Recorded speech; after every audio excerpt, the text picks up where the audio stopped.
Hello guys, finance part 24 में आपका हार्दिक स्वागत है।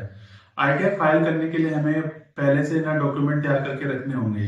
तो सैलरी इंडिविजुअल पर्सन होता है, उनको आईटीआर फाइल करानी है तो पहले उनको डॉक्यूमेंट तैयार करके रखने होंगे। तो पहला हमें पैन कार्ड की फोटोकॉपी चाहिए होगी, आधार कार्ड की फोटोकॉपी चाहिए होगी, बैंक स्टेटमेंट चाहिए होगा क्योंकि उसमें अकाउंट नंबर और उसके आईएफएससी कोड और ट्रांजेक्शन डिटेल होंगी। यदि बैंक स्टेटमेंट नहीं है तो उसकी पासबुक की फोटोकॉपी चाहिए होगी। इनकम प्रूफ की डिटेल चाहिए होगी, क्या क्या इनकम, कहाँ कहाँ से किस चीज की हेड की इनकम है, तो वो डिटेल चाहिए होगी। आपको फॉर्म 16 की रिक्वायरमेंट भी होगी, तो उसमें की डिटेल होती है कि किस हेड कैसे कैसे इनकम कमाई है।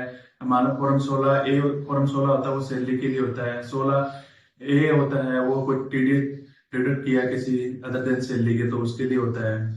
हमारे को 26 एएस की रिक्वायरमेंट होगी क्योंकि उसमें आपकी डिटेल होती है कि किन किन कौन कौन से सेक्शन में क्या क्या इनकम पे क्या क्या डिटेल डिडक्ट हुआ है, या हमने कोई प्रॉपर्टी खरीदी है तो क्या उस पर टैक्स पे किया है, उसकी रिक्वायरमेंट होगी।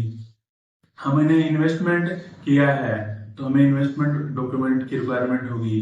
जैसे मान लीजिए हमने एल आई सी का प्रीमियम पे किया तो हमें एल आई सी का डॉक्यूमेंट की रिक्वायरमेंट होती है क्योंकि उसमें एल आई सी का नंबर, पॉलिसी नंबर रिक्वायरमेंट होती है और अमाउंट नंबर, तो वो डॉक्यूमेंट चाहिए।